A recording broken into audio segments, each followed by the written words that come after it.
este conversatorio, esta mesa redonda. Les queremos agradecer por estar en esta tercera sesión del Seminario Internacional Permanente sobre Movimientos Sociales que organiza el Research Committee, Committee of the International Sociological Association, que se llama Social Movements, Collective Action and Social Change.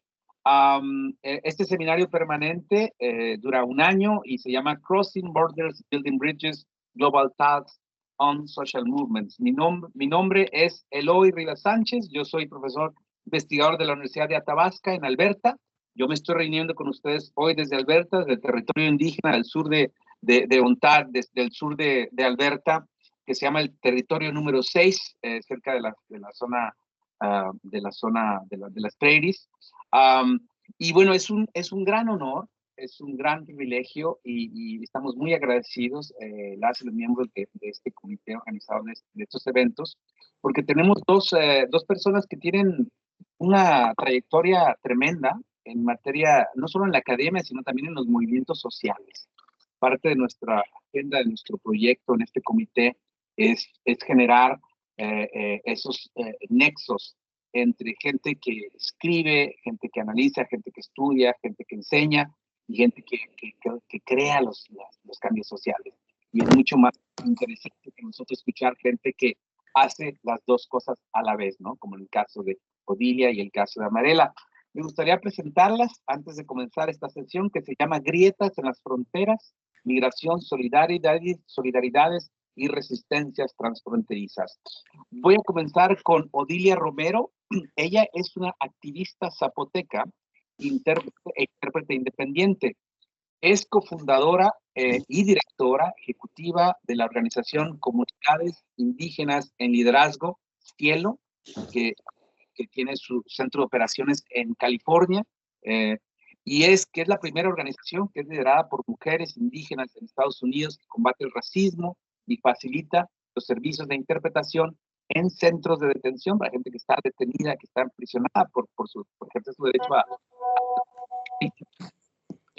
también hacen trabajo con gente que está en hospitales, cortes, con otras gigantes en los Estados Unidos. Su labor como activista, que tiene más de 20 años, y como defensora de los derechos humanos y derechos lingüísticos, ha sido un foco de atención y ha sido presentada en diversos foros internacionales y nacionales, como en la Universidad de Stanford, la Universidad de Johns Hopkins, la Universidad de California, Los Ángeles, además de ser reconocida y reseñada en muchos medios de comunicación, entre ellos Los Angeles Times, New York Times, Vogue, El País, Quién, TED Talk, la revista Time, Democracy Now!, Forbes, y también participó en la serie ganadora de un Emmy, Pan y Circo, Nadie es Ilegal, Migrantes de Ida y Vuelta, con Diego Luna. Es un gran honor tenerte, Odilia Romero, aquí presente. Te vamos a escuchar con mucha atención y después de ti vamos a presentar a la investigadora también, Amarela Varela Huerta, pero vamos a escucharte a ti y luego presentamos a Amarela. Muchas gracias. Okay. Pajuf grande bachin chunga shalo nak suatuneto yeshen chepene vlagani senga. Grande creyugore. Bueno, yo quisiera empezar diciendo que pues Cielo es una organización, la primera organización fundada por mujeres, y aclarar que ya habían organizaciones, pero fueron fundadas por aliados no indígenas o por hombres indígenas. Entonces, para nosotras es histórico de que una organización sea fundada por mujeres, una migrante y una nacida aquí. Y por transparencia, quiero decir que una de ellas es mi hija, que creció en el movimiento. Y entonces, Cielo está en Los Ángeles, pero proveemos servicios a nivel federal, local y estatal a 24 estados en la Unión Americana, donde estamos luchando porque se reconozca el derecho a la interpretación como un derecho humano fundamental. Y estamos visibilizando lo que se ha venido ocultando, que es la violencia lingüística hacia los pueblos indígenas aquí en Estados Unidos. Pero parte de nuestro trabajo es también hacer esta denuncia, pero crear la solución. Y una de ellas es la capacitación de intérpretes de México, Estados Unidos y Centroamérica, para que tengan la capacidad de interpretar en un tribunal aquí en Estados Unidos. Y tenemos la conferencia más grande de interpretación para intérpretes indígenas del continente. Acabamos de tener en abril y fue muy hermoso ver tantas lenguas en resistencia, pero también parte de nuestro trabajo es visibilizar la existencia de los pueblos indígenas aquí en Estados Unidos. Tenemos la conferencia de literatura indígena que traemos a diferentes autores indígenas de América Latina a promover y compartir sus obras con las comunidades indígenas migrantes. Tenemos lo que se llama Tejiendo Palabras y Rimas, que es un concierto multilingüe, multicultural y con música tradicional de los pueblos, desde la chirimía hasta la banda de viento, que aquí hay más de 40 bandas de viento, pero también el hip hop, el rap, que a todos nos gusta, ¿no? Entonces, ¿a quién no le gusta Kendrick Lamar? O sea, todos somos influenciados. Entonces, y una gran parte es la política pública. Lilia Romero. Ay, perdón. La política pública es algo que nosotros trabajamos bastante.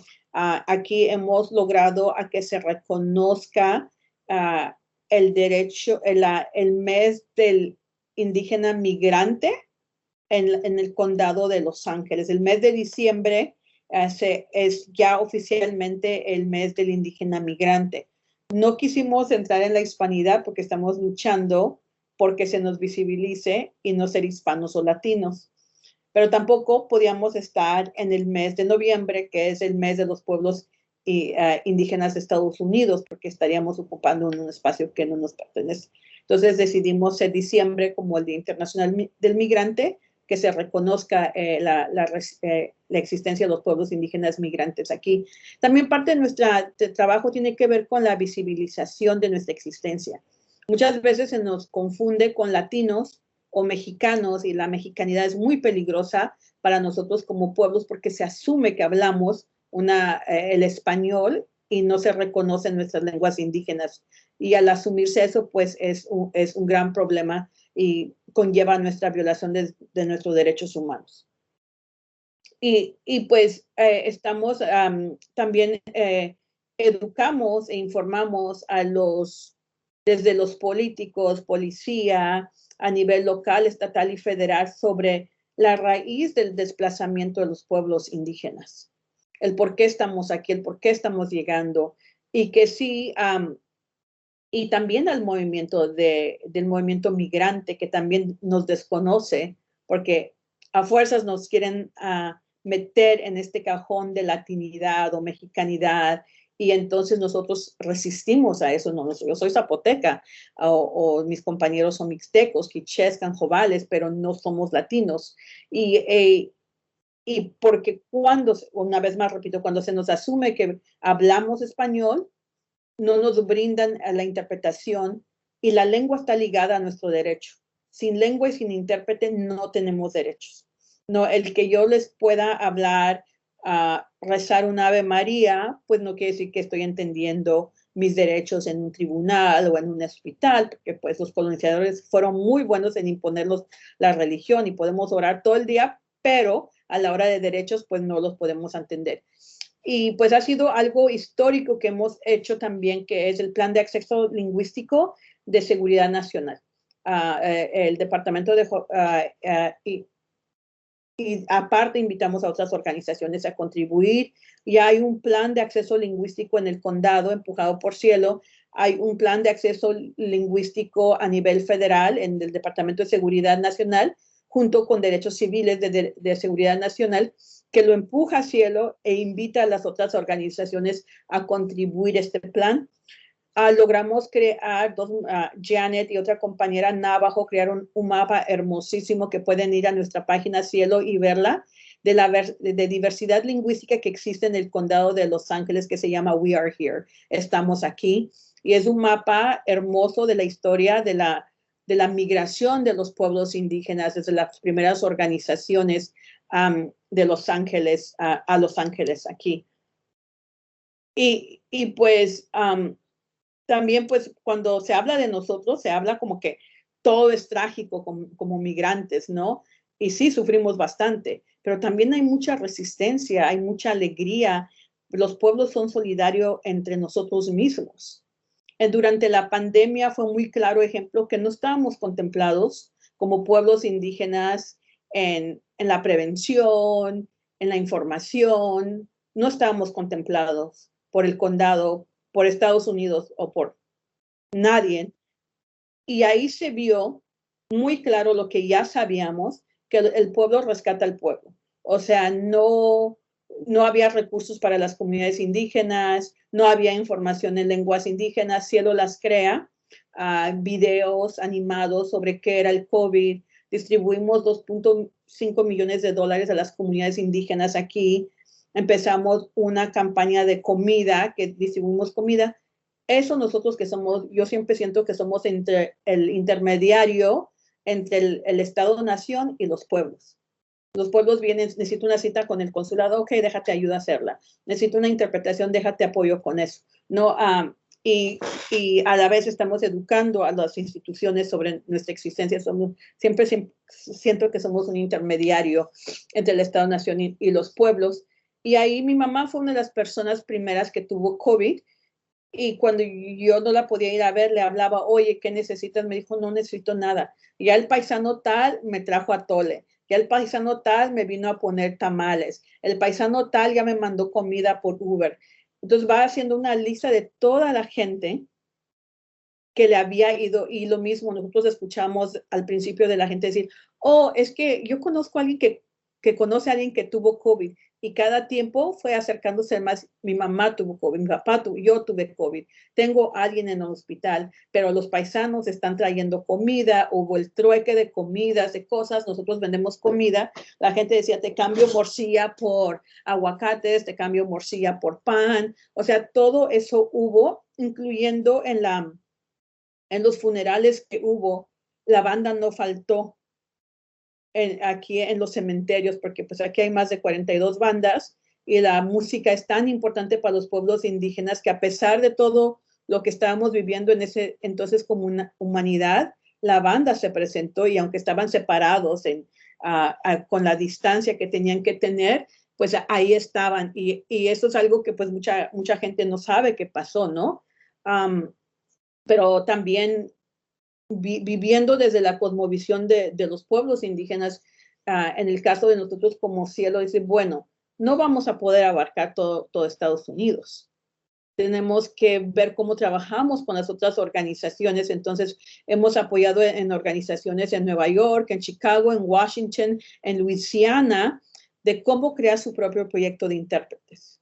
Y damos capacitación de intérpretes cada 15 días y tenemos cursos enteros, uno sobre el corazón, ahora van a empezar uno jurídico, cómo pensar en estos sistemas jurídicos y cómo pensarlo desde la cosmovisión de los pueblos, ¿no? Entonces, todo es el trabajo que hacemos con diferentes organizaciones indígenas y a la vez, pues, alianzas con las organizaciones afroamericanas que luchan contra el racismo, porque después del octubre 2022, que escuchamos los comentarios tan racistas de los líderes de la ciudad de Los Ángeles, al final los únicos que estuvieron con nosotros en las protestas, en las demandas, fueron los afroamericanos.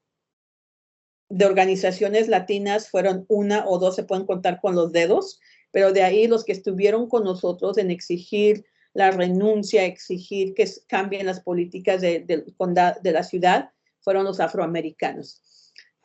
Y también pues nuestros compañeros, garífunas, misquitos, creo que también luchan contra la violencia lingüística y alianzas. Las alianzas son bien importantes para nosotros con las otras organizaciones, pero también tenemos que colaborar con el movimiento migrante, por ejemplo, o los latinos. ¿Por qué? Porque, por ejemplo, el Departamento de Policía de Los Ángeles es mayormente latino, un gran porcentaje latino. De ese gran porcentaje, una gran mayoría son de descendencia mexicana, Jalisco, Michoacán, Zacatecas, y claro, eso tiene razón porque son los migrantes que ya tienen más tiempo aquí, y claro, ellos ahora están en una posición de poder. ellos son los que tenemos que informar de que nosotros existimos, que somos diferentes, comemos diferentes, nos vemos diferentes, pero tenemos los mismos derechos que cualquier ciudadano que vive aquí en Estados Unidos. Y tenemos que problematizar la solidaridad. O sea, la solidaridad es bien necesaria entre las organizaciones, pero cuando una organización de derechos humanos o de derechos migrantes me dice, ¿sabes qué? Te voy a hablar en español más fuerte para que me entiendas. Pues no.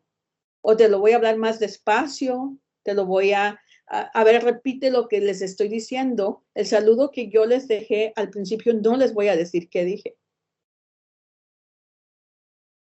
Porque seguro ustedes me entendieron y lo comprendieron muy bien porque lo dije muy despacio. Y si yo les pido que me lo repitan, me lo van a repetir. Y claro que lo van a comprender.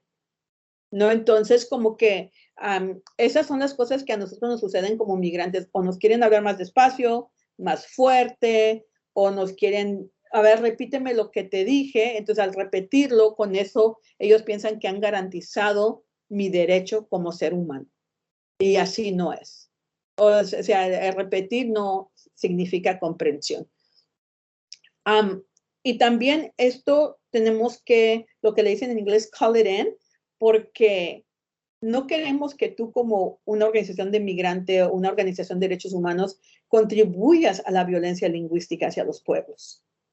Porque al hablarnos más fuerte, más despacio, repetir lo que no estamos entendiendo, estás ejerciendo la violencia lingüística y estás contribuyendo al Estado y al opresor, porque entonces yo pierdo mis derechos de poder tener un caso fuerte de asilo político porque no te puedo contar la raíz de mi migración en mi lengua, ¿no? Entonces, esta violencia lingüística contribuye a la deportación, al encarcelamiento, a la muerte, problemas de salud, toma de decisiones no informadas y separación familiar. Entonces, como que todo esto contribuye y entonces en la solidaridad con las otras organizaciones sí tenemos que decirles, sí tenemos que educar a informar a los otros mexicanos. Para nosotros la latinidad y la mexicanidad es muy peligrosa porque conlleva todas estas cosas, el que se asuma que toda persona que venga del sur de la frontera impuesta habla español. Y en México hay más de 364 lenguas y hay 364 lenguas de maneras de resistir, ¿no? Cuando siempre cuando yo leo cosas de los migrantes es siempre algo negativo, están sufriendo, están tristes. Todo eso es cierto, eso no se niega. Pero también tenemos festividades, tenemos alegrías, tenemos risas, celebramos los 15 años, que es algo nuevo para nosotros también, pero pues uno resiste y lo hace tuyo, ¿no? Hay celebración de los santos patrones aquí, hay danzas tradicionales, hay reuniones, hay asambleas de pueblos indígenas aquí. Por ejemplo, mi comunidad ya tiene más de 60 años. Nuestra organización tiene su asamblea y se toma a voto quién va a ser elegido la próxima mesa directiva de la organización aquí localmente, ¿no? Y así son muchos pueblos. Hay asambleas, hay reuniones, hay misas, hay convivio, se come lo que se comía ahí ahora, porque hace 45 años no teníamos acceso a nuestra carne oreada, a nuestro pescado oreado. Hoy comemos todo eso aquí, la gente ya hace comal en sus espacios, en donde los que tienen propiedades o los que tienen un patio pequeño y hay un comal afuera. Entonces, como que hay muchas resistencias y pues somos si bien tenemos muchos retos, también creamos muchas soluciones, ¿no? Cielo es una organización más nueva, más reciente, pero nosotros existimos gracias a la resistencia de los primeros migrantes que conservaron la lengua, que conservaron la música, las danzas, las tradiciones, porque si no, yo fuera una mexicana regular, pero no, yo soy una sogochense, una zapoteca. Entonces, eso es gracias a los primeros migrantes de mi pueblo. Y así, muchas historias y pues nosotros apoyamos a dos países, la economía de dos países con nuestras venas multilingües. O sea, Estados Unidos no existe sin los pueblos. California, que es un estado con tanto poder económico, no pudiera existir la agricultura de California, los viñedos de California, si no fuera por los mixtecos, los triquis, los purépechas, o esta industria de comida aquí en la ciudad de Los Ángeles, desde el taquero en la esquina, que es Mije, hasta el fine dining en los restaurantes de 5 estrellas, de lujo. Hay un zapoteco, hay un chinanteco, hay un canjobal, hay un Mije, o sea, y eso nunca se contempla, apoya, y las remesas, o sea, todo lo que ganamos se va a México. Entonces, por eso es que nosotros decimos que contribuimos a la economía de dos países con nuestras venas multilingües. Y cada vez que lo leo, siempre nos muestran en tragedia, pero muchos académicos no tienen y no van a tener acceso a nuestras maneras organizativas.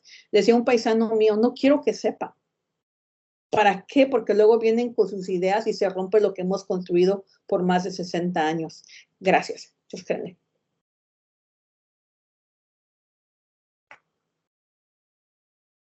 Muchas gracias, Olivia. Muy sabias palabras. Yo tengo unas preguntas, pero quisiera primero darle la voz a nuestra colega, compañera Amarela, para después entrar en la sesión de preguntas y respuestas. Bueno, para presentar a Amarela, Varela Huerta es profesora e investigadora de la Universidad Autónoma de la Ciudad de México.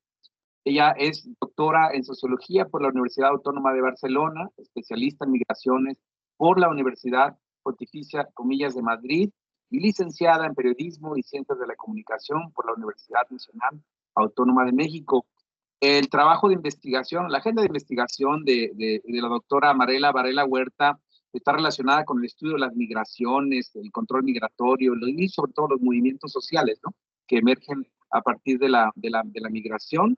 Es miembro del seminario Narrando Fronteras del Feminismo y participa en redes y colectivos que estudian, defienden y acuerpan procesos de insurgencia migrante. Tiene muchos trabajos que han sido de mucha influencia en el campo de los estudios de la migración y de los movimientos sociales, pero entre ellos están dos libros, uno que se llama América Latina en Movimiento, otro se llama Por el Derecho a Permanecer y Pertenecer, una sociología de las luchas migrantes, y muchos trabajos en artículos de revistas científicas sobre gubernamentalidad necropolítica, movilidad humana, resistencias, ciudadanías alternativas, etcétera. Le damos la palabra a Mariela Varela Huerta. Muchas gracias por estar con nosotros. Hola, muchas gracias a ustedes. Cuali teotlacogdilia, cuali xumashictica y no muchan ni papaki pampan mejoatzin, guanti así contra socamati. Eso es lo único que hablo de náhuatl. No entendí tu mensaje del principio y me gustaría, si fueras tan amable, de compartirme la traducción. Yo esto que te acabo de decir es una poesía de Netzahualcóyotl que aprendí cuando era niña, porque mi abuelita era nahuatlaca. Entonces, pero no te entendí, y lo que sí te entendí fue todo el castellano que planteaste. Me pareció puro fuego tu exposición, me gustó mucho. Fíjate que yo soy de una generación que se hizo políticamente con el zapatismo. Entonces también me tocó ver cómo el movimiento así llamado como chicano, que tenía fuerte raigambre en nuestro imaginario político, pues digamos, el zapatismo lo hackeó en el mejor sentido de la palabra, al decir, bueno, ni todos somos aztecas, ni los aztecas eran así, y hay una diversidad de pueblos. Entonces me tocó ver cómo mutaron yo creo que, pues sí, los hijos de quienes acompañaron el movimiento chicano de César Chávez, a entender la diversidad, ¿no? Y me da muchísima emoción escuchar, pues, tu imaginación política, las prácticas. Te agradezco mucho que te hayas tomado el tiempo en medio del trajín, de lo urgente, de lo relevante, de traducir en las cortes, de organizar, venir a compartir con nosotras. Te agradezco un montón.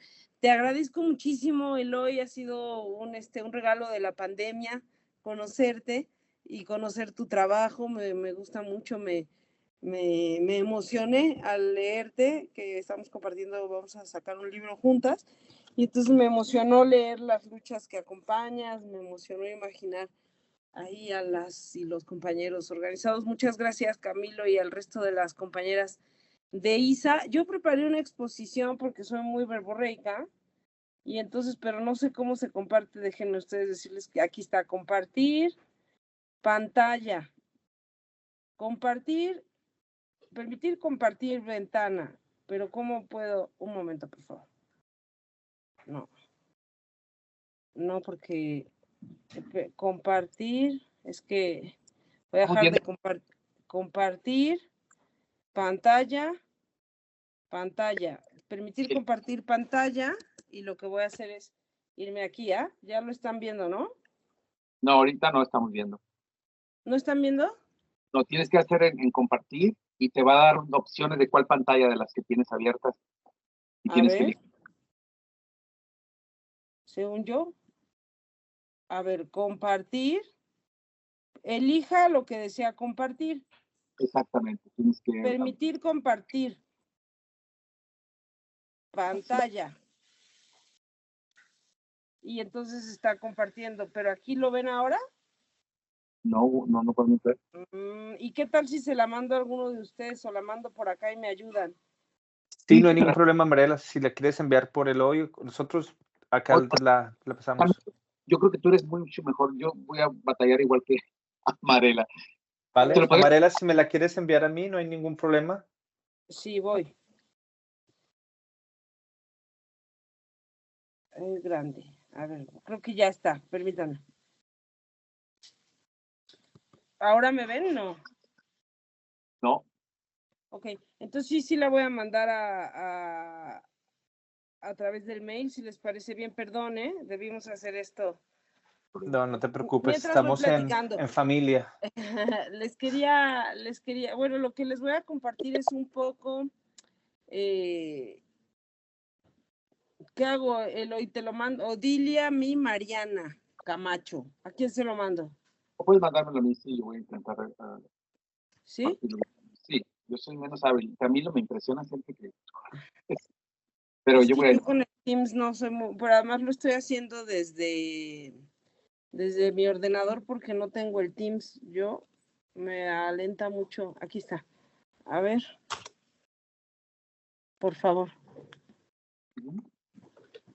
Bueno, compartirles que lo que voy a compartir es un poco pues un resumen a grandes rasgos, porque tenemos solo los 15 minutitos de exposición de lo que ha configurado mi trabajo los últimos años en torno a darle seguimiento a prácticas de vida y prácticas de muerte en el corredor migratorio que yo habito, y también pues Odilia, Eloy, que es el corredor migratorio México-Norteamérica, ¿no? La presentación estaba estructurada, voy a comenzar para no retrasarme, planteando primero, iba a exponer para ustedes las partes de la presentación, ¿no? Y la primera parte de la presentación iba en torno a situar mi lugar de enunciación. Pues como ya lo dijo Eloy, soy profesora. Yo fui migrante en España, pero migrante privilegiada. Fui becaria doctoral los primeros años, después trabajadora en el mundo de la educación y del periodismo. En España no, en Cataluña, en el Estado español, durante 10 años. Y aunque había militado muchos años en el zapatismo, donde el sujeto político principal eran las y los pueblos indígenas, las personas indígenas, pues no fue sino llegar hasta llegar a España que fui tratada como una alteridad radical, como se le trata a los indios, según nos acaba de explicar Odilia, ¿no? Me trataron y fui considerada, representada como una sudaca, a mucha honra, por mis cabellos y mis caderas, y eso me hizo, pues, tener otro lugar de enunciación, ¿no? Tener lo que yo llamo el privilegio epistemológico de haber sido tratada como una sudaca, porque me hizo hacer ciencia social de otra manera, ¿no? Después volvimos a a México y desde entonces trabajo en una especie de community college, Odilia, sería Eloy, que es una universidad popular como la Distrital, Camilo, de Bogotá, ¿no? Es una universidad pequeña y joven y es la Autónoma de la Ciudad de México que da atención a las y los estudiantes de las periferias de la ciudad. Ay, muchas gracias. ¿Puedes pasar a la siguiente, por favor? Claro. Entonces, y desde ahí, bueno, pues trabajo enseñando periodismo. Tengo un taller de periodismo sobre la migración y tengo también talleres de tesis y trabajo la migración, ya no, en España trabajé en la migración magrebí, pakistaní a España y la migración latinoamericana, y aquí trabajo el tránsito de personas migrantes y las luchas que organizan para mantenerse con vida.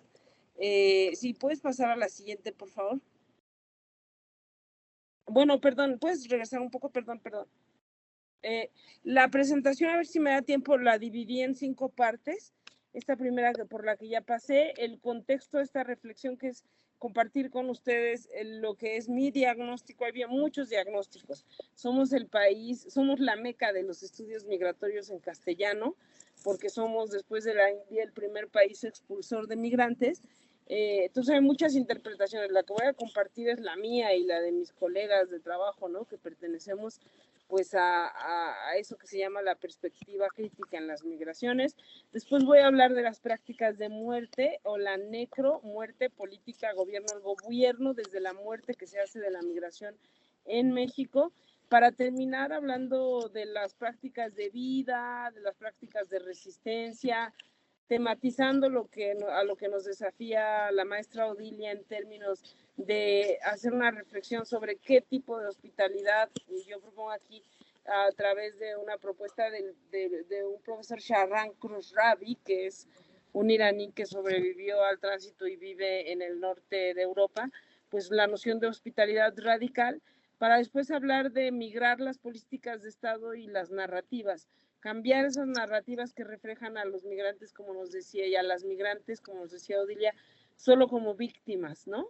Y pensarlas como sujetos políticos colectivos, ¿verdad? Pero también después preparé una especie de digresión, porque me gusta mucho que haya un grupo de trabajo sobre movimientos sociales. Yo hago sociología de la disidencia hace bastante, hago sociología de las migraciones, pero también sociología de la disidencia hace casi 30 años, y me gusta mucho, creo que son espacios muy necesarios, es la sociología de la disidencia. Por ejemplo, a mí no me la enseñaron en la carrera, está tematizada hasta los posgrados o cuando te vuelves especialista, y me parece muy importante, y por eso pues preparé ahí unas cuantas rimas en torno a eso, ¿no? Ahora sí pasamos a la siguiente. Ya no me voy a detener en hablar mucho más sobre el lugar de enunciación, solo sí decir que más allá de la biografía o de la trayectoria vital, creo que es muy importante, hablaba con la tesista doctoral de antes, hacer silencio, ¿no? Yo creo que las y los migrantes en Estados Unidos tienen una frase que es nada sobre migrantes sin nosotros, ¿no? Y entonces creo que siempre hay toda una industria de la migración de la cual yo soy una parte de la burocracia, que hablamos sobre los migrantes, ¿no? Que cobramos para pensar las prácticas de los migrantes, que enseñamos cómo entender, y que pocas veces se invita a la palabra, ¿verdad? A las personas migrantes. Yo en estos años, sobre todo posterior a las caravanas de migrantes y a la virtualización de nuestras vidas, cuando vivía en España, trabajaba en una asamblea que se llamaba Asamblea por la Regularización Sin Condiciones, mejor reconocidos como los sin papeles. Y ahí yo a veces era yo representante de prensa porque empecé a estudiarlos y pues me acabé sumando, ¿verdad? Y íbamos a encuentros en Europa, nosotras, las latinoamericanas con visa y los latinoamericanos, porque los compañeros pakistaníes y magrebíes no podían moverse por territorio Schengen porque no tenían papeles, por eso nuestro movimiento se llamaba Sin Papeles. Hoy ese ya no es el caso, ¿no? Yo creo que la virtualidad ha democratizado los canales y creo que hay que partir de poner en duda nuestros propios relatos sociológicos hacer silencio y dar la palabra a los migrantes. Por eso le agradezco a Eloy que haya comenzado Odilia, porque yo creo que Odilia hizo un diagnóstico y también habló de prácticas de vida encarnadas que creo que iluminan, ¿no?, a este grupo de trabajo sobre movimientos sociales. Adelante, por favor. Bien, ¿cuál es el contexto de esta reflexión? Yo les voy a hablar de México como un país de tránsito, también como un país de destino. Hoy estábamos hablando por la mañana, que hay 4,000 personas migrantes en situación de calle debido a que México ha aceptado de la manera más ramplona y vulgar la externalización de fronteras, y eso cuando el título 42, que seguro están ustedes al corriente, fue una medida de la legislación norteamericana que se usó como un instrumento para el control de la pandemia y cerrar las fronteras y con eso anular el asilo. Después de la pandemia se levanta ya con Biden y Biden lo cambia por el título 8, y el título 8 es otra manera de anular el asilo político que también Europa anuló ya ahora, sobre todo en tiempos de genocidio contra el pueblo palestino, hace menos de un mes cuando cambiaron las reglas del asilo en la Unión Europea. Y lo que hicieron fue, como además de externalizar y securitizar las fronteras, están como hipertecnologizando. Entonces abrieron una aplicación que en América del Sur se llama Movilidad Segura, pero en México se llama, y Estados Unidos, CBP One, que es básicamente una aplicación racista porque no reconoce rostros negros. Por ejemplo, si tú haces un análisis de un profile reading y no reconoce rostros negros, es un problemón. Total que entre que son peras son manzanas. La frontera del sur de México, que es la que está donde la camiseta del sujeto de camiseta blanca se subió al centro, y la frontera del norte de México o sur de Estados Unidos se bajó al centro e hizo de la Ciudad de México una ciudad cárcel o una ciudad tapón. Entonces, México es un país de tránsito, es un país de destino. Al atorarse aquí los solicitantes de asilo político en Estados Unidos, es un país de expulsión, como la maestra Odilia ha conversado. Es también un país de deportación, de retorno y deportación, pero también es un país de desplazamiento forzado interno. Casi 8 millones de personas en los tiempos de 500,000 de personas asesinadas como daños colaterales de la guerra contra el pueblo que toda la clase política ha generado contra nosotras y nosotros, y también 150,000 desaparecidos, 143,000 van. 8 millones de personas se han desplazado, dicen. Alcanzamos cifras como las de Colombia, pero no se reconocen, ¿no? Traen todo un pleito, Camilo, sobre cómo contar, cómo se cuentan desaparecidos, cómo se cuentan muertos, cómo se cuentan. Cuando en la pandemia el gobierno federal nos demostró que podía súper bien contar la cantidad de muertos, la cantidad de enfermos, ¿no? Entonces, una forma de biopolítica es no contar. Entonces no sabemos cuántos miles de migrantes están atorados, ni sabemos cuántos están perdidos, pero también otra forma de biopolítica es hipercontar, como la matrícula consular en Estados Unidos y Canadá, que es en realidad una especie de censo de sin papeles que el gobierno mexicano cede a los gobiernos del norte global, ¿no? Ese es un poco el mapa de el contexto de esta reflexión. A la que sigue, por favor. Y llegamos entonces a las prácticas de muerte que atraviesan la vida cotidiana de esas comunidades de las que ya nos habló la maestra Odilia. Pues son desde las políticas migratorias que encarcelan niños en Estados Unidos, o las políticas gubernamentales que ejercen una trata de personas legalizada, como lo que sucede en Canadá con los trabajadores temporales, ¿no?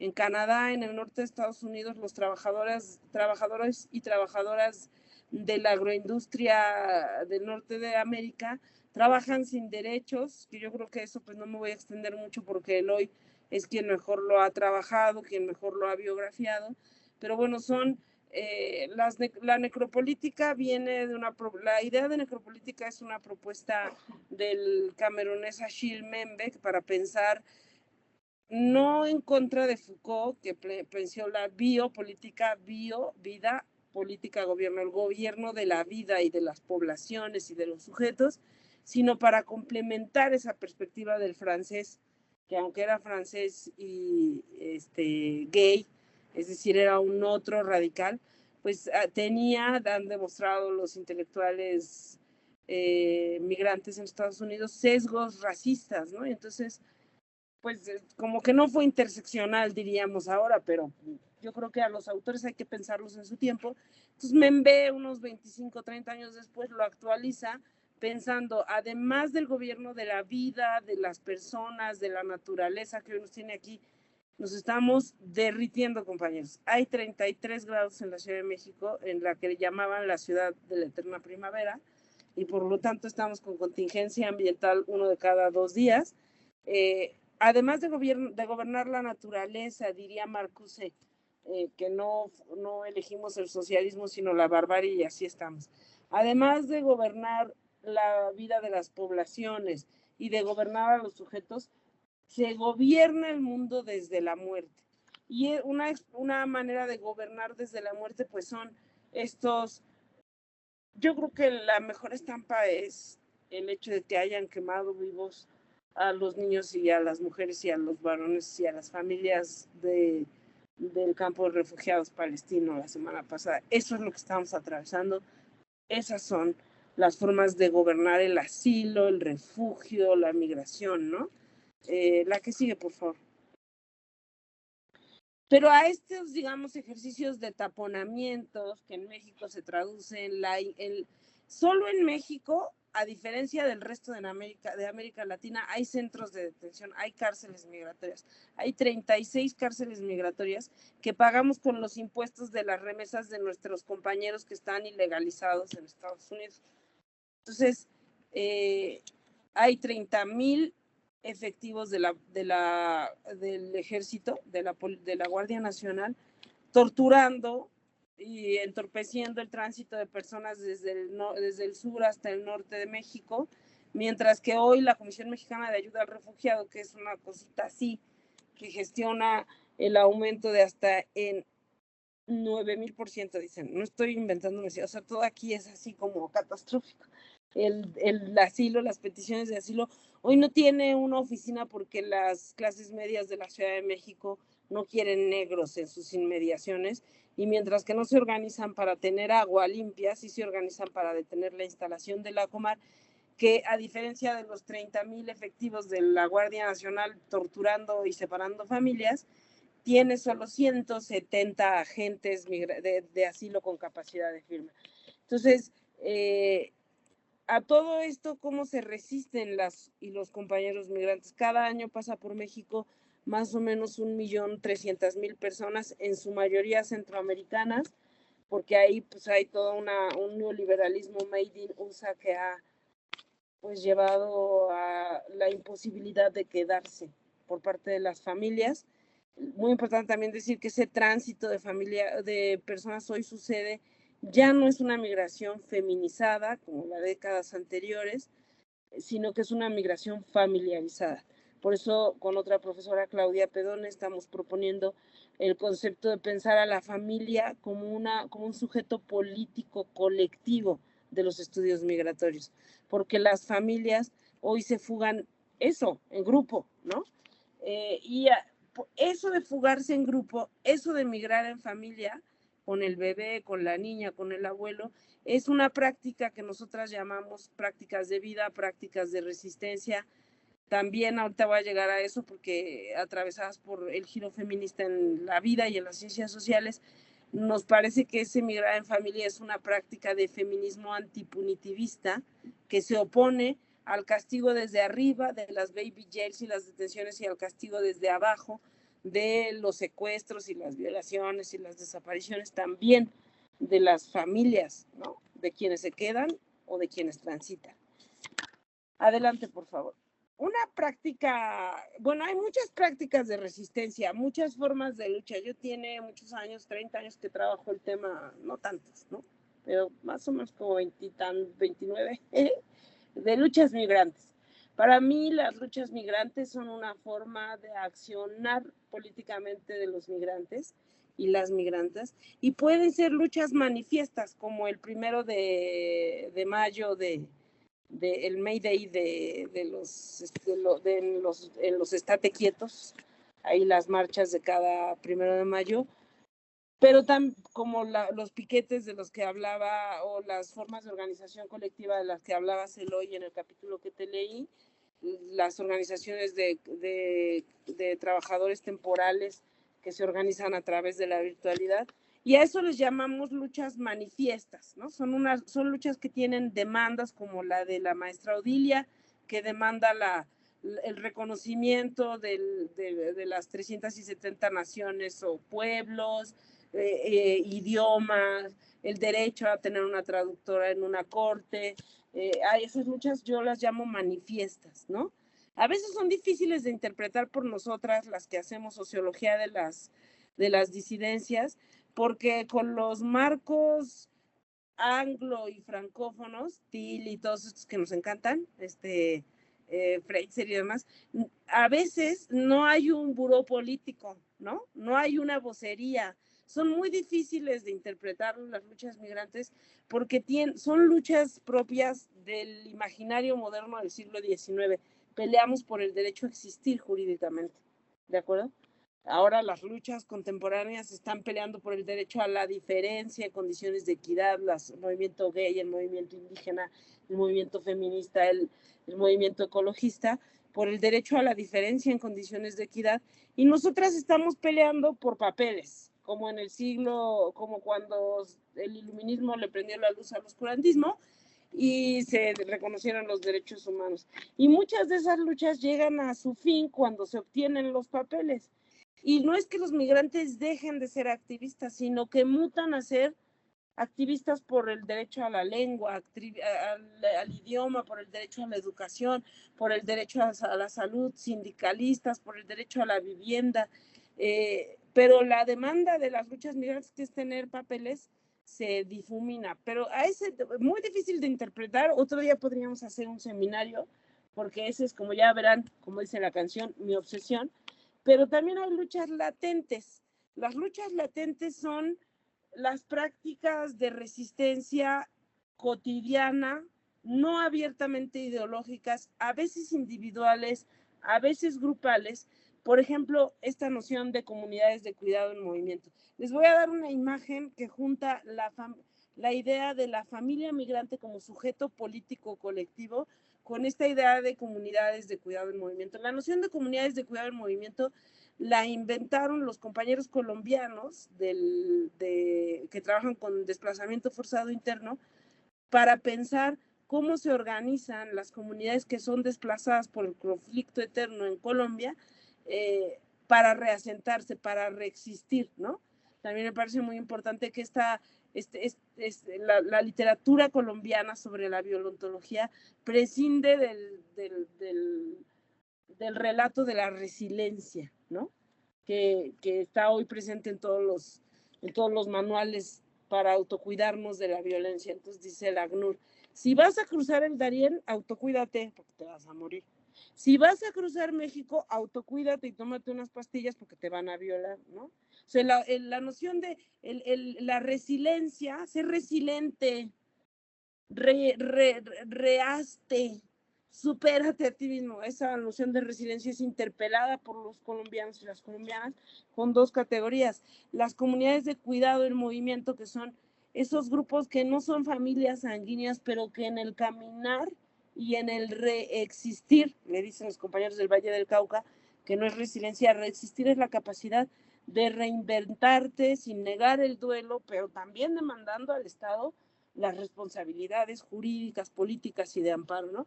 Y eso es, el ejemplo sería, no mío, sino de una tesista, Macarena Wilson, chilena, estudiando migrantes en Tijuana, etnografió a una familia de 2 varones, una familia homoparental, o sea, 2 varones emparejados, que adoptaron a un menor migrante no acompañado, es decir, a un niño en situación de movilidad. Ellos 3 son una familia, son una comunidad de cuidado en movimiento, que ejercen prácticas de cuidado y de hospitalidad radical entre ellos para seguir con vida y esperar la pinche cita del CBP. Bueno, la que sigue, por favor. Pero pueden ser interpretadas también comunidades de cuidado en movimiento, por ejemplo, las familias atoradas hoy en la Ciudad de México, los grupos de niños y jóvenes atorados en la agroindustria canadiense, ¿no? Y como bien dijo la maestra Odilia, que yo leo, que tiene unos libros muy bonitos, ahí sí debería de hacerle usted, maestra, publicidad al libro sobre el textil de su comunidad y demás. Yo creo que, como dijo la maestra Odilia, hay que migrar las políticas de Estado, pero también creo que hay que migrar las narrativas, no nada más mediáticas o las que sustentan el racismo social o legal. Yo creo que hay que cambiar las narrativas sociológicas, las narrativas sociocientíficas para pensar a los migrantes. Y eso es un desafío mayúsculo porque estamos configuradas para hablar de los migrantes o como víctimas o como sujetos de estudio o como agente, digamos, como clientes que necesitan de nuestra, por ejemplo, abogacía, o como víctimas, sí, como diría, como sujetos tutorados, como decían los zapatistas, o diría, ¿no? Como cuando los zapatistas, el Ejército Zapatista de Liberación Nacional decía, en el nombre de la Comisión Nacional de Desarrollo de los Pueblos Indios, está pues la marca estatal de considerarnos necesitados de desarrollo y de tutelaje. Entonces, es difícil movernos de ese lugar y por eso, pues, con esto termino, o ya no tengo tiempo, Eloy. Tienes cerrada tu máquina, tu audio. Decía, si me pides otra imagen, ¿no? Tenemos algunos minutos. Ok, entonces vamos a darle a las últimas rimas que preparé para ustedes. Entonces, la que sigue, por favor. ¿Cómo lograr eso? La que sigue, eso antes, en cómo hacer. ¿Cómo hacer, no? Yo creo que a la pregunta marxista, leninista, pensamiento guadalupano de la que yo provengo,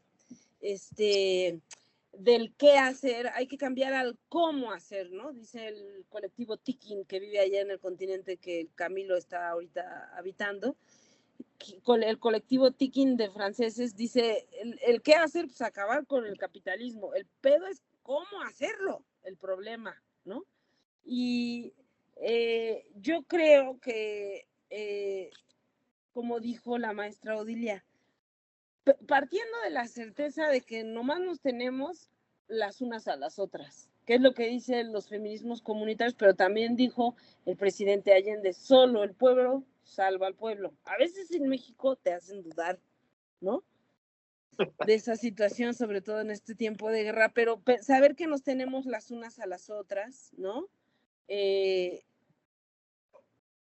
saber que también hay que demandarle a los estados el amparo que es nuestro derecho, ¿no? Organizarnos para demandar nuestros derechos. La siguiente, por favor.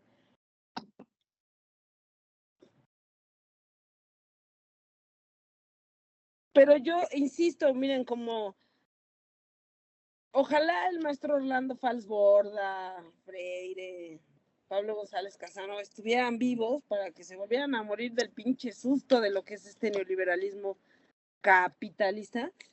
Yo creo que a los intelectuales, pues, la praxis en este momento, nos interpela en el sentido de imaginar políticamente otras narrativas, ¿no? O sea, es pensar en común, ampliar nuestros horizontes de imaginación política. Adelante, por favor.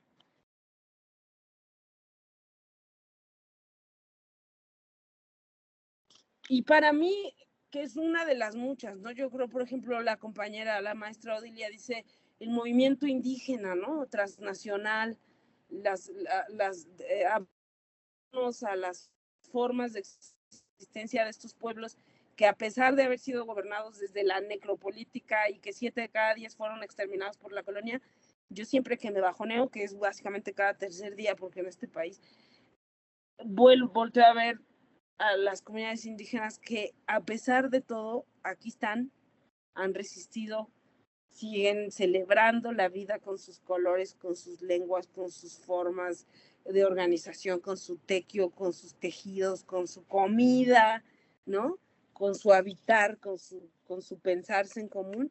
Pues así como ellos, yo creo, así como la maestra Odilia se ancla en lo indígena lo indígena, ¿no? Yo tiene un tiempo que me anclo en lo feminista, ¿no? Y ahí pues a mí las feministas, mira, las compañeras migrantes no se definen como feministas, porque muchas veces no se definen porque están ocupadas en aletear para llegar a la otra orilla. Pero yo traduzco sus prácticas como feministas y de ellas he aprendido un antirracismo radical, yo creo. ¿Qué es la hospitalidad, maestra Odilia? Pues yo creo que es una práctica que se basa en el antirracismo radical, que apuesta por luchas, no nada más lecturas, sino luchas interseccionales, que parte de las voces de los propios migrantes, de la escucha radical, ¿no? Y que pasa también, además de escuchar y de pensar otras narrativas, por poner el cuerpo, ¿no? Yo creo que en tiempos de virtualidad hemos perdido la capacidad de abrazar las luchas, ¿no? Y estamos todos ahí tuiteando, pensando que cambiamos el mundo. Adelante, por favor. Y pues eso sería lo que para mí define una hospitalidad radical, y quisiera terminar en honor al buen Eloy, que fue donde nos conocimos en este libro, en este foro. Generamos con un proyecto que se llamó Inmovilidad, es la noción de epidemiología popular migrante, que no voy a explicar porque es básicamente lo que yo, o sea, la forma en que yo diría lo que dijo la maestra Odilia. Cuando los migrantes se procuran cuidados entre ellos, se aseguran atención médica, se aseguran acompañamiento, se aseguran alimentación, digamos, no quedándose en casa, sino habitando el barrio y amparándonos unos a otros, es lo que llamamos epidemiología popular migrante, pensado siempre en relación al COVID, pero tal vez nuestra imaginación teórica podría ampliarse a este tiempo de post-COVID, ¿no? Perdón que me haya extendido y muchas gracias por escucharme, sobre todo usted, maestra Yoda. Bueno, muchísimas gracias. La verdad es que han dicho cosas bastante interesantes, abren un montón de preguntas, pero también responden otras, yo diría. Me gustaría comenzar con una pregunta hacia ustedes. Yo tengo, hablando de familia como sujeto político, tengo un familiar que está presentando poesía a la 1:15 y yo me tendría que ir pronto, pero me gustaría aprovechar a hacer una pregunta para ustedes. Bueno, la maestra Odilia habló de un tema, bueno, de varios temas de las solidaridades que existieron en el contexto de la pandemia, de las alianzas, de los vínculos, de los apoyos que recibieron las luchas indígenas en Estados Unidos para resistir no solamente el control migratorio y la violencia que esto significa, sino también para resistir esas estructuras epistemológicas que, como dices tú, nos siguen pensando como latinos, como hispanos, como mexicanos. No somos indígenas, somos de particulares. Entonces, hay una resistencia, hay una lucha por resistir esas categorías, ¿no? Pero hablaste en este contexto del tema de la alegría, ¿no? Del cultivo de la alegría como una posibilidad, siento yo, de abrir una grieta también en estas estructuras de violencia que gobiernan la migración en Norteamérica. Y mi pregunta es muy simple y está también vinculada con lo que decía Amarela. Mi pregunta es práctica.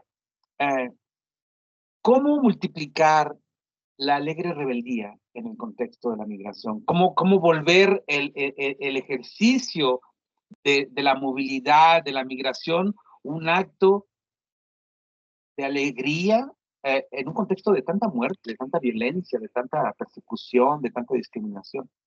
Me gustaría escuchar eso, maestra Odilia, porque me parece que ahí está una de las claves que tendríamos que seguir, porque es muy fácil seguir insistiendo en que se sufre, se muere en el contexto de la migración, es cierto, pero ¿cómo romper eso? ¿Cómo abrir grietas en eso? ¿Cómo hacer de la movilidad un acto alegre?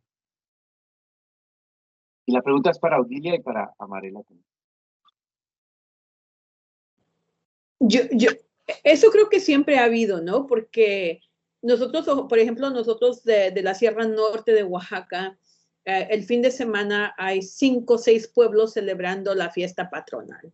Hay una recaudación de fondos porque alguien tiene alguna enfermedad o habría que repatriar a alguien. Y dentro de esta repatriación, de esta solidaridad entre pueblos, existe la música.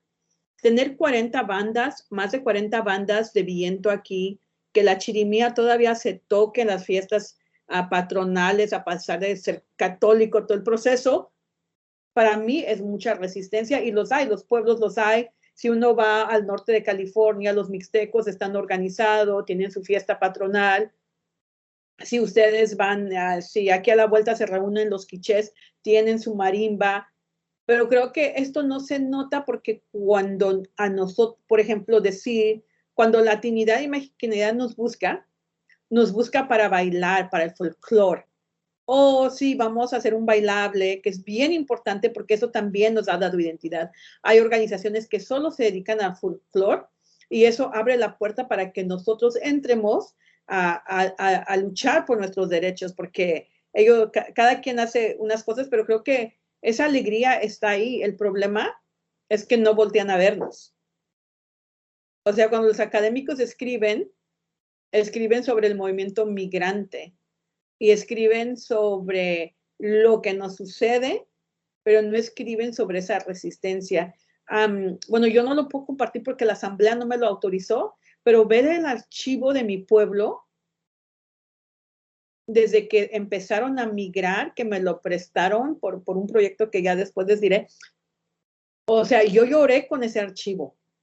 ¿Por qué? Porque era tan importante esa resistencia desde la música, la comida, los comités que se armaron. Y gracias a eso yo estoy aquí. Pero así como mi pueblo, hay muchos pueblos en todo Estados Unidos que están organizándose.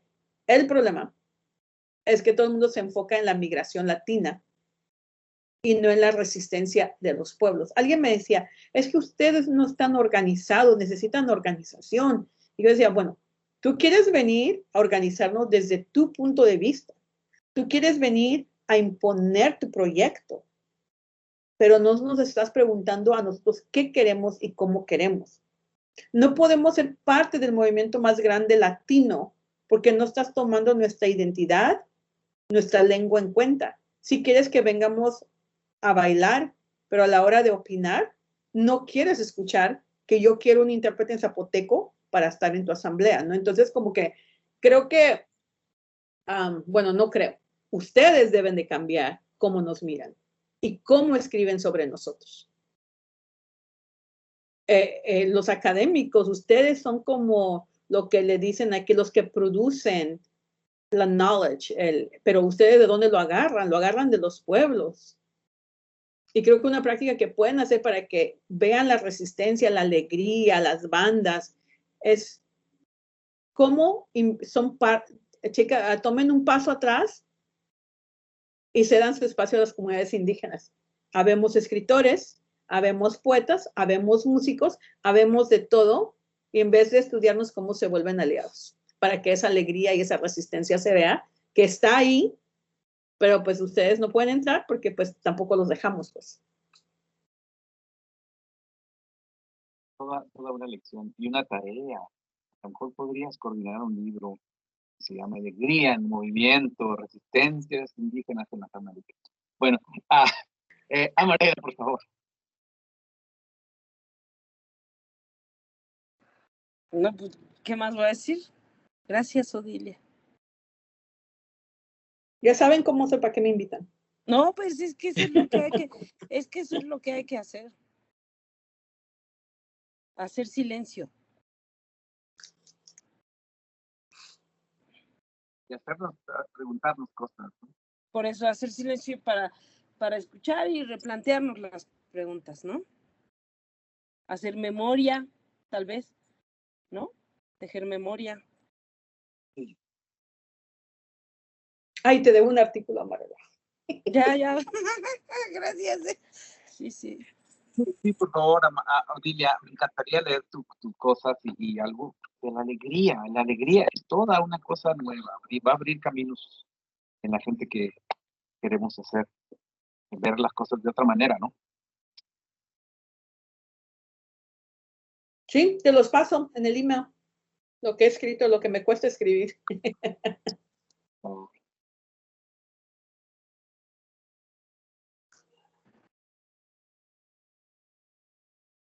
No sé, Eloy, ¿tienes más preguntas? Damos por terminado. Esa es la pregunta que yo tenía y yo tengo que ir a escuchar la poesía hoy, en este momento, pero yo puedo despedirme y dejar abierto, ¿cómo ven, cómo sienten? Pues si quieren podemos cerrar, Eloy y Amarelia y Odilia, pero antes, digamos que agradecerles, quisiera como rescatar dos cosas que han dicho que quiero decirlas, y es como la importancia de la representación y el reconocimiento. Y como que quiero agradecerles mucho porque me enseñan y me dejan pensando el poder del reconocimiento y el poder de identificar al otro no como un sujeto, digamos que, como ustedes lo dicen, o sea, que se criminaliza, que se mira desde la tragedia, sino que se tiene que también respetar como desde nuevas subjetividades que pasan más por la alegría, por lo festivo, y que no todo es tan miserable en esos objetos que muchas personas se encarguen como de encasillarlo. Entonces, como que les quiero agradecer mucho eso, como que el poder del reconocimiento y la representación, como es de importante eso. Y lo último es como decir lo que decías un poquito, Amarela, y es la importancia de la memoria. Y yo creo que sí hay un llamado muy importante en el generar relatos de memoria desde nuestras perspectivas, desde nuestras identidades, desde nuestras formas, porque yo sí creo que hacen falta como una diversidad de memorias y una diversidad de voces para recoger todo lo que ahí está en juego. Porque siempre es que escuchando todo tan interesante que han dicho, siempre cuando se mira al migrante como ese sujeto que se criminaliza, que ese sujeto que siempre es de la tragedia, ahí hay una forma de memoria que claramente deshumaniza y arrebata la dignidad del migrante. Y yo creo que una de las cosas que ustedes proponen acá tan bonita es como poder generar procesos de dignificación y también procesos de memoria desde otra parte, desde eso que tú llamas el otro, que me parece muy bonito, Marela, cómo generar memorias otras y cómo generar dignificaciones otras que ayuden generalmente pues a generar procesos de dignificación, y agradecerles las palabras. Entonces, solamente quería decir eso, perdón, que sé que nos tenemos que ir a la poesía hoy, pero quería agradecerles por las palabras que por lo menos para mí han sido muy bonitas, increíble, y gracias por aceptar esta invitación de RC48. Quería como decirles eso. Tremendo regalo. Sí. Muy alegre. Gracias a ustedes por invitarnos, compañeros, compañeras. Mucho gusto. Maestra, mucho gusto. Hasta luego. Adiós. Cuídense Muchas mucho. gracias Hasta por luego. todo. Gracias. Gracias a todas y todos. Gracias, que estén muy bien.